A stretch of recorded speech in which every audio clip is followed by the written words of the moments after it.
Shalom Bapak Ibu dan selamat bertemu kembali di YouTube saya Pendeta Rudolf H. Pasaribu Channel. Dengan dan lewat channel ini saya komit untuk senantiasa menyebarkan pengajaran firman Tuhan karena saya percaya berlandaskan Yesaya pasal 55 ayat 11 bahwa firman Tuhan yang saya dan Bapak Ibu saudara-saudara semuanya juga ikut sebar lewat apapun termasuk lewat video ini tidak akan kembali dengan sia-sia, tetapi akan bekerja sendiri lewat kuasa dan berkat urapan Roh Kudus.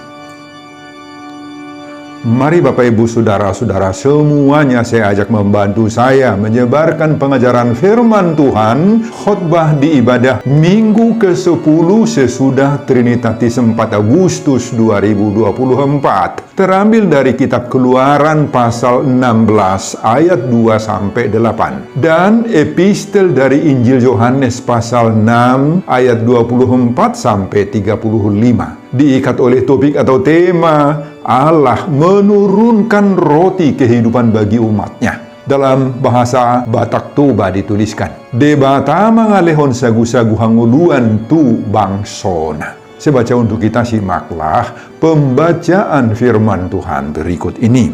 Judul perikop Keluaran pasal 16 dari ayat 1-36 adalah Manna Sabat.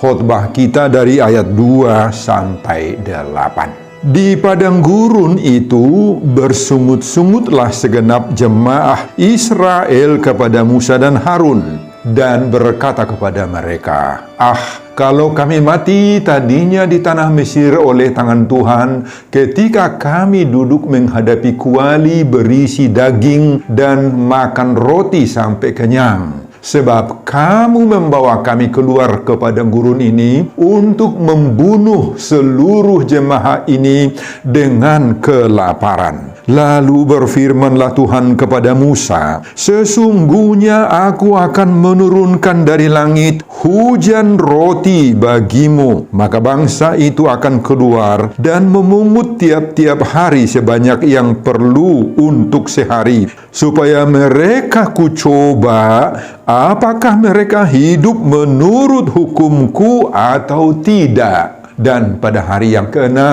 apabila mereka memasak yang dibawa mereka pulang, maka yang dibawa itu akan terdapat 2 kali lipat banyaknya dari apa yang dipungut mereka sehari-hari. Sesudah itu berkatalah Musa dan Harun kepada seluruh orang Israel, petang ini kamu akan mengetahui bahwa Tuhanlah yang telah membawa kamu keluar dari tanah Mesir, dan besok pagi kamu melihat kemuliaan Tuhan, karena ia telah mendengar sungut-sungutmu kepadanya. Sebab apalah kami ini, maka kamu bersungut-sungut kepada kami? Lagi kata Musa, jika memang Tuhan yang memberi kamu makan daging pada waktu petang dan makan roti sampai kenyang pada waktu pagi, karena Tuhan telah mendengar sungut-sungutmu yang kamu sungut-sungutkan kepadanya, apalah kami ini? Bukan kepada kami sungut-sungutmu itu, tetapi kepada Tuhan. Bapak, Ibu, dan Saudara-saudara, demikianlah nats khotbah kita di ibadah Minggu ke-10 sesudah Trinitatis 4 Agustus 2024. Dihubungkan dengan topik Minggu,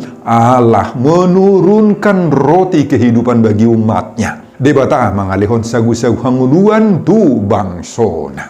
Saudara, pada pasal 15 kitab Keluaran sebelum khotbah ini dituliskan suatu peristiwa ketika bangsa Israel berada di Mara. Orang Israel mendapat air di situ, rasanya pahit sehingga tidak bisa diminum, dan mereka pun langsung bersungut-sungut kepada Musa. Tetapi Tuhan menyatakan mujizatnya di hadapan bangsa itu dengan memerintahkan Musa melemparkan sepotong kayu ke dalam air yang pahit itu. Apa yang terjadi? Pada Keluaran pasal 15 ayat 25 dituliskan, lalu air itu menjadi manis. Nah, selanjutnya ketika perjalanan mereka sampai di tempat bernama Elim, mereka menemukan di sana ada 12 mata air dan 70 pohon kurma. Keluaran pasal 15 ayat 27. Saudara, pada hari ke-15 bulan kedua, sebagaimana ayat 1 khotbah kita ini, bangsa Israel sudah berada di padang gurun Sin yang terletak di antara Elim dan Gunung Sinai. Nah, segenap umat Allah itu kembali lagi bersungut-sungut, baik kepada Musa dan Harun dan juga kepada Tuhan, karena kehabisan perbekalan setelah hampir 2 bulan berjalan di padang gurun. Sebagaimana ayat 2, mereka berkata, kalau kami mati tadinya di tanah Mesir oleh tangan Tuhan ketika kami duduk menghadapi kuali berisi daging dan makan roti sampai kenyang. Sebab kamu membawa kami keluar ke padang gurun ini untuk membunuh seluruh jemaah ini dengan kelaparan. Ayat 3. Saudara, aneh sekali sikap orang Israel ini. Mereka tidak mensyukuri apa yang telah dilakukan oleh Tuhan bagi mereka, yang membawa mereka keluar dari perbudakan di Mesir. Mereka justru menuduh Musa dan Harun membawa mereka ke padang gurun hanya untuk membunuh mati mereka dengan kelaparan. Ayat 3 itu. Kasih Allah yang begitu besar kepada mereka direspons mereka dengan negatif. Malah mereka berdalih lebih suka tinggal di Mesir sebagai budak daripada harus menderita di padang gurun. Mereka lebih suka hidup dalam perbudakan daripada menjadi orang yang merdeka di negeri sendiri yang Tuhan anugerahkan pada mereka, yakni tanah perjanjian, tanah Kanaan. Saudara, namun meski mereka merasa abai dan leceh kepada Tuhan, Tuhan mendengar keluhan, omelan, ocehan, serta sungut-sungut umatnya ini. Dan dengan cepat sekali Tuhan meresponinya. Pada ayat 4, Tuhan kemudian berkata kepada Musa dan Harun, sesungguhnya aku akan menurunkan dari langit hujan roti bagimu. Maka bangsa itu akan keluar dan memungut tiap-tiap hari sebanyak yang perlu untuk sehari, supaya mereka kucoba apakah mereka hidup menurut hukumku atau tidak. Nah, sejak itu Bapak Ibu, Tuhan mengirimkan manna untuk mereka setiap pagi, kecuali pada hari Sabat, selama 40 tahun. Dan khusus hari ke-6, Tuhan memberkati bahwa manna yang mereka masak itu akan 2 kali lipat banyaknya untuk kebutuhan di hari ke-7. Hari ke-7 adalah hari Sabat, hari yang kudus. Dan kalau kita baca di akhir pasal 16 ayat 35, mereka makan mana yang turun dari langit selama dalam perjalanan hingga tiba di perbatasan tanah Kanaan, tempat tujuan akhir mereka. Saudara, untuk menghadapi sikap jengkel dari umat Israel ini, Musa dan Harun tetap menunjukkan sikap kepemimpinan yang baik dan lembut terhadap orang-orang yang degil dan tidak tahu bersyukur ini. Mereka tidak terpancing oleh ocehan, lecehan, dan omelan sungut-sungut daripada orang-orang yang dipimpinnya. Mereka menyerahkan sepenuhnya kepada kuasa dan rencana Tuhan. Itu sebabnya pada akhir ayat 8 khotbah ini, Musa dan Harun mengatakan, apalah kami ini? Bukan kepada kami sungut-sungutmu itu, tetapi kepada Tuhan. Bapak, Ibu, dan Saudara-saudara, apa yang dialami oleh umat Tuhan dalam khotbah ini sesuai benar dengan topik minggu ke-10 sesudah Trinitatis 4 Agustus 2024. Allah menurunkan roti kehidupan bagi umatnya. Bapak, Ibu, dan Saudara-saudara, itulah isi khotbah kita di ibadah minggu ke-10 sesudah Trinitatis 4 Agustus 2024. Dihubungkan dengan topik minggu, Allah menurunkan roti kehidupan bagi umatnya. Apa pengajaran Tuhan bagi kita lewat khotbah ini? Pengajaran pertama, jauhkanlah dan lawan sikap bersungut-sungut dari diri kita. Saudara, semua kita pasti mengerti dan tahu tentang bersungut-sungut ini toh. Bersungut-sungut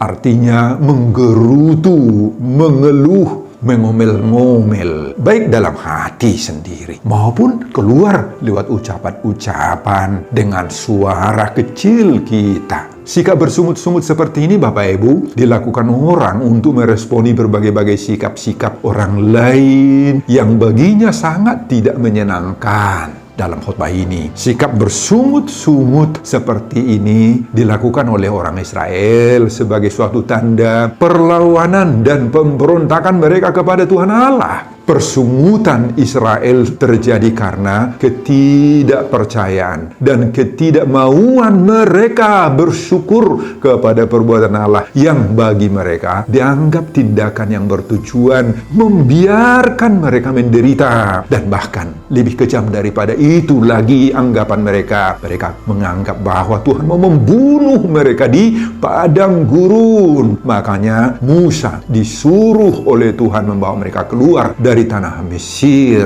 Namun Bapak Ibu dan saudara-saudara, meskipun sedemikian sikap orang Israel umat Allah dalam khotbah ini, Tuhan masih menanggapi sungut-sungut mereka dengan memberi manna. Tetapi sungut-sungut mereka masih terus berlanjut terus di kemudian hari dan berakibat hukuman Tuhan bagi mereka. Apa hukuman Tuhan bagi mereka? Oh, banyak sekali. Kalau kita baca Bilangan pasal 21 ayat 6, akibat sungut-sungut mereka maka Tuhan menyuruh ular-ular tedung untuk membunuh mereka, banyak yang mati. Akibat ketidakpercayaan dan ketidaktaatan mereka, maka seluruh generasi ini tidak pernah sampai di tanah Kanaan, tanah perjanjian itu. Dapat kita baca pada Bilangan pasal 14 ayat 22 sampai 23. Saudara, semua kita pasti pernah bersungut-sungut toh. Bukan saja hanya bersungut-sungut kepada saudara, teman-teman, orang tua, tetangga, tetapi kita juga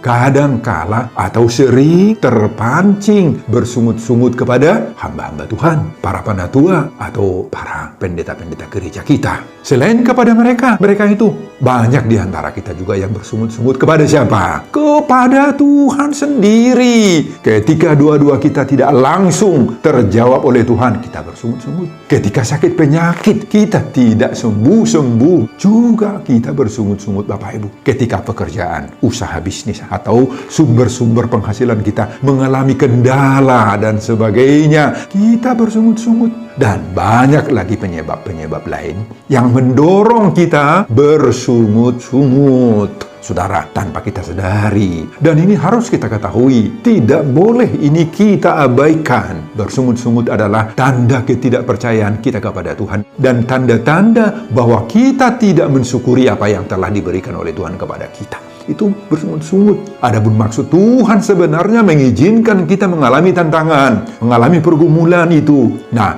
itu bukanlah karena Tuhan tidak mengasihi kita. Tidak. Lewat semua pergumulan yang kita hadapi itu, justru ada tujuan yang indah daripada Tuhan untuk kita, yaitu untuk mendidik, untuk melatih iman kita, serta mengajar kita agar senantiasa dan sepenuhnya bergantung kepada Tuhan, serta mau mengandalkan Tuhan setiap saat. Nah, hati-hatilah Bapak, Ibu, dan saudara-saudara, dan sadari sekarang, kebiasaan bersungut-sungut seringkali membuat kita jadi mudah marah, mudah menyerah, dan cenderung tidak percaya diri lagi, Bapak, Ibu. Kebiasaan bersungut-sungut cenderung menyalahkan semua orang, dan hanya membenarkan diri sendiri. Tidak tahu kelemahan atau kekurangan sendiri, melainkan kita merasa diri kita hebat, orang lain salah semua. Orang yang sering bersungut-sungut itu, apapun yang dikatakan orang, semuanya tidak masuk akalnya, sehingga tidak mau belajar dari orang lain. Dirinya tertutup, dia tidak memiliki penguasaan diri, dia tidak memiliki kesabaran, Bapak Ibu, tidak memiliki kesabaran. Nah, mari Bapak Ibu, kita sadari ini. Orang si pesungut-sungut ini pasti tidak akan percaya seruan topik minggu. Sekali lagi, tidak akan percaya seruan topik minggu ke-10 sesudah Trinitatis 4 Agustus 2024. Allah menurunkan roti kehidupan bagi umatnya. Dia nggak dapat terima itu. Oleh karena itu, lawanlah segala bentuk sungut-sungut ini dari dalam dirimu, Bapak, Ibu, dan saudara-saudara. Amin. Pengajaran kedua, sungut-sungut terjadi karena membanding-bandingkan hidup kita saat ini dengan situasi lalu. Saudara, bangsa Israel bersungut-sungut ketika mereka saat berada di padang gurun ini menuju tanah Kanaan, tanah perjanjian, menemui berbagai-bagai tantangan dan halangan-halangan atau rintangan. Lalu mulailah mereka membanding-bandingkan situasi saat di padang gurun itu dengan situasi-situasi sebelumnya, yakni ketika mereka dalam perbudakan di Mesir. Mereka mengatakan apa? Kalau kami mati tadinya di tanah Mesir oleh tangan Tuhan, ketika kami duduk menghadapi kuali berisi daging dan makan roti sampai kenyang. Oh, buset deh. Buset, mengerikan sekali pandangan atau ucapan orang Israel ini. Saudara, arti perkataan mereka itu, kalau di Mesir kami mati, di hadapan kami ada kuali berisi daging dan roti. Enak kan? Kalau di sini di padang gurun ini kami mati, nggak ada apa-apanya.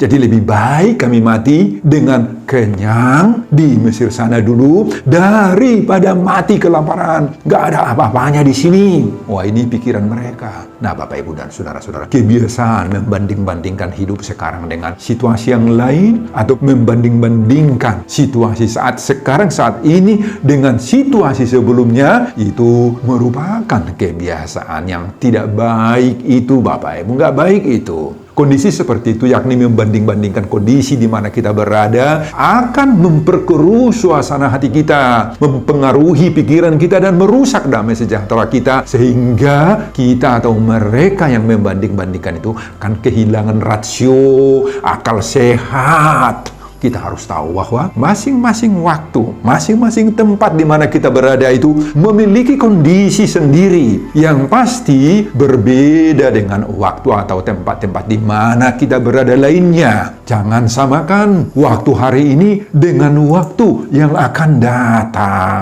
Berbeda sekali, Bapak Ibu. Jangan samakan kondisi saat tinggal atau hidup di suatu tempat. Contohnya hidup di Medan dia begini, dan hidup di Jakarta, di Manado, di Papua begitu, dan sebagainya. Oh, berbeda sekali. Pembandingan keadaan seperti ini yang dilakukan oleh bangsa Israel, kalau itu kita tiru, akan membuat kita saling menyalahkan, saling menghakimi, Bapak Ibu, saling berdebat, dan tidak akan selesai perdebatan kita itu. Ya, pembanding-bandingan keadaan seperti itu berpotensi mempersalahkan Tuhan sendiri. Bagi orang yang membanding-bandingkan itu, Tuhan berbuat berbeda di Mesir, berbeda sekarang ketika sedang berada di gurun pasir. Tuhan itu lemah sekarang. Kalau di Mesir dulu Tuhan masih mengizinkan roti dan daging, sekarang nggak ada apa-apanya. Oh, Tuhan itu berbeda. Saudara, dalam kehidupan bergereja juga seringkali kita merasakan seperti itu. Pergantian pendeta misalnya terkadang membawa gejolak dalam jemaat. Ada anggota jemaat yang suka membanding-bandingkan situasi saat ini dengan situasi yang lalu. Bahkan ada yang menganggap pendeta yang baru kurang berkualitas lah kalau dibandingkan dengan pendeta sebelumnya, atau sebaliknya, pendeta yang lalu tidak berkualitas dibandingkan dengan yang sekarang. Oh, sadar atau tidak, kondisi seperti ini akan berpotensi membawa gejolak, membawa pro kontra, dan akan mengganggu pelayanan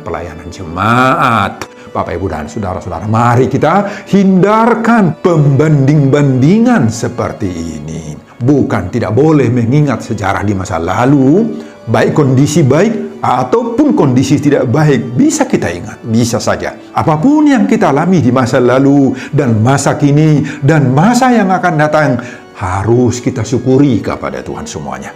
Sama-sama kita syukuri. Dalam semua itu ada campur tangan daripada Tuhan. Dalam menyikapi semuanya itu, kita tidak perlu memiliki reaksi negatif, karena Tuhan pasti punya rencana yang terbaik dalam perjalanan hidup kita, Bapak Ibu. Dalam semua perjalanan hidup kita, maka ingatlah, Allah menurunkan roti kehidupan bagi umatnya, bagi kita. Sebagaimana topik minggu ke-10 sesudah Trinitatis 4 Agustus 2024. Amin, Bapak Ibu. Pengajaran ketiga, Gantikan sungut-sungutmu itu dengan berbagai sikap terpuji berikut ini. Nah, Bapak, Ibu, dan saudara-saudara, sikap bersungut-sungut atau berkeluh kesah itu sangat kejam itu. Sangat merusak itu kepada sendi-sendi kehidupan kita. Sebagaimana tadi kita sudah uraikan. Ingatlah, siapapun kita para pendengar khotbah ini, dan khususnya kita orang-orang percaya, selalu mengalami persoalan, menghadapi persoalan-persoalan dan tantangan hidup, siapapun kita. Sehebat apapun hidup kita, dalam kepemilikan harta misalnya, materi, jabatan, pangkat, atau kedudukan, bukan berarti hidup ini tidak ada lagi persoalan. Setiap saat akan ada masalah harus kita hadapi. Masalah demi masalah akan silih berganti mendera kita, dan datangnya juga selalu tak terduga. Namun, yang membedakan kita, orang percaya ini, dan orang-orang yang tidak percaya lainnya adalah bahwa kita, yakni orang percaya, yakin bahwa kehadiran Tuhan tetap akan bersama-sama dengan kita. Dan selalu akan membawa pengharapan-pengharapan baru bagi kita, Bapak Ibu. Nah, oleh karena itu, dalam setiap permasalahan hidup yang kita jalani, lakukanlah beberapa hal berikut. Saya ambil 5 hal-hal penting yang perlu kita praktekkan dalam hidup kita. Pertama, berpikirlah positif. Saudara, pikiran positif akan membentuk ucapan-ucapan atau kata-kata yang menyejukkan. Dan kata-kata yang menyejukkan itu akan membentuk lagi tindakan-tindakan kita yang berguna, bermanfaat bagi orang-orang lain. Dan tindakan seperti inilah yang melahirkan kebiasaan atau karakter yang baru, yang indah, yang bagus buat kita. Jauhkanlah pikiran negatifmu tentang apapun. Jauhkan pikiran negatif, Bapak Ibu, sebab pikiran negatif ini akan melahirkan sungut-sungut, keluhan, omelan-omelan, dan akhirnya juga akan terjadi pemberontakan kepada Tuhan sendiri. Itu yang pertama. Yang kedua, kita harus mampu mengucap syukur.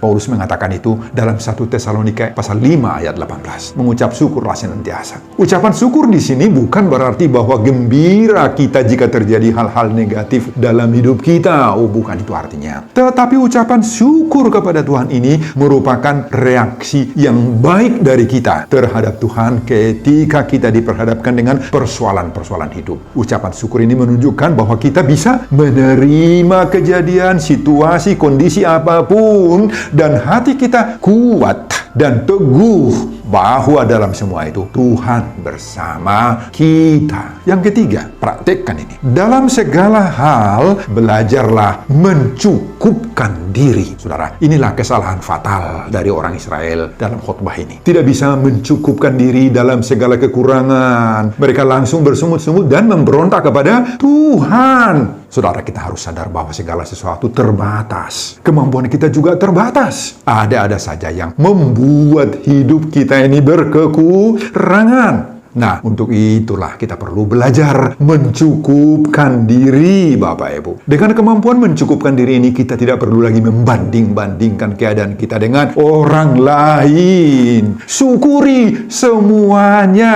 Syukuri rumahmu yang ada, mobilmu yang ada, hartamu sebanyak apapun, atau sedikit pun itu. Syukuri jabatan ataupun pekerjaan atau kedudukan yang ada padamu. Apa adanya syukuri. Nah, ini sangat penting. Mari belajar dari Paulus ketika Paulus mengatakan, sebab aku telah belajar mencukupkan diri dalam segala keadaan. Filipi 4 ayat 11. Nah, dengan demikian sungut-sungut kita akan sirna. Kita akan bebas dari sungut-sungut itu, Bapak Ibu. Amin. Keempat, di saat menghadapi krisis hidup, ingat Tuhan menurunkan manna. Saudara, ini sesuatu yang luar biasa. Manna diturunkan oleh Tuhan setelah perbekalan orang Israel itu habis. Nah, ini mengandung arti dan makna yang luar biasa hebatnya. Rancangan Tuhan ada dalam diri kita. Tuhan kerap kali mengizinkan krisis, menghimpit kita supaya kita lebih menyadari kasih dan kuasa Tuhan itu dalam hidup kita ini. Bahkan krisis yang terjadi dalam hidup manusia, dalam hidup kita ini merupakan kesempatan itu bagi Tuhan untuk menunjukkan pemeliharaannya atas hidup kita. Makanya kita harus mau berserah kepada Tuhan sebelum benar-benar kita terpojok. Dan yang kelima, ini ada hubungannya dengan yang keempat barusan tadi. Dalam segala hal, bersandarlah kepada kuasa Tuhan. Dalam memenuhi segala kebutuhan-kebutuhan kita, kita perlu berusaha. Tetapi usaha kita hanya sebatas kemampuan kita masing-masing saja. Di luar kemampuan kita sendiri, kita percaya bahwa Allah tahu kebutuhan kita dan akan memenuhinya. Paulus mengatakan, Allah turut bekerja dalam segala sesuatu untuk mendatangkan kebaikan bagi mereka yang mengasihi Dia. Baca itu Roma pasal 8 ayat 28.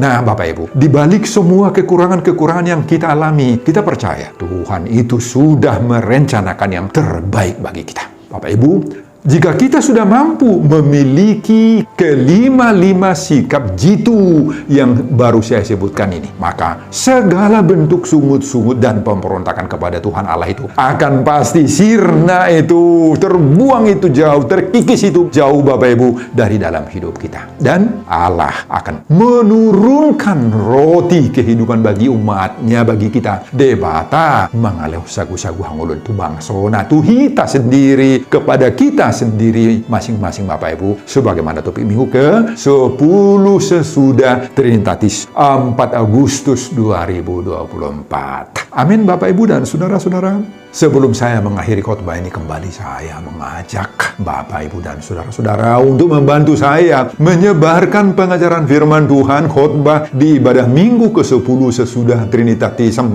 Agustus 2024 dari Keluaran pasal 16 ayat 2-8 ini, agar semakin banyak orang yang percaya bahwa Allah menurunkan roti kehidupan bagi umatnya. Debata mengalih sagu-sagu hanguluan tu bangsona motivasi lewat khotbah ini. Simak juga video-video khotbah saya yang lain agar Bapak, Ibu, dan saudara-saudara memiliki sentuhan dan pemahaman rohani yang semakin diperkaya. Buka di YouTube saya, Pendeta Rudolf H. Pasaribu Channel. Selamat mengikuti ibadah minggu ke-10 sesudah Trinitatis buat kita semuanya. Tuhan Yesus memberkati kita. Salam Horas. Amin. Bapa, terima kasih untuk firman-Mu yang sungguh-sungguh memberikan kekuatan kepada kami. Sering juga kami seperti orang Israel, Tuhan, diperhadapkan dengan berbagai-bagai tantangan, pergumulan, dan permasalahan. Kami bersungut-sungut, kami tidak percaya, bahkan kami melawan, mengomel, memberontak kepada Tuhan. Khotbah ini mengingatkan kami sekarang, Tuhan itu sungguh-sungguh memperhatikan, sungguh-sungguh care, memperdulikan kami. Biarlah kami mensyukuri segala sesuatu yang Tuhan sudah izinkan terjadi dalam hidup kami ini. Berkati hamba-Mu dalam mempersiapkan khotbah-khotbah berikutnya bagi kemuliaan hormat nama Tuhan. Amin.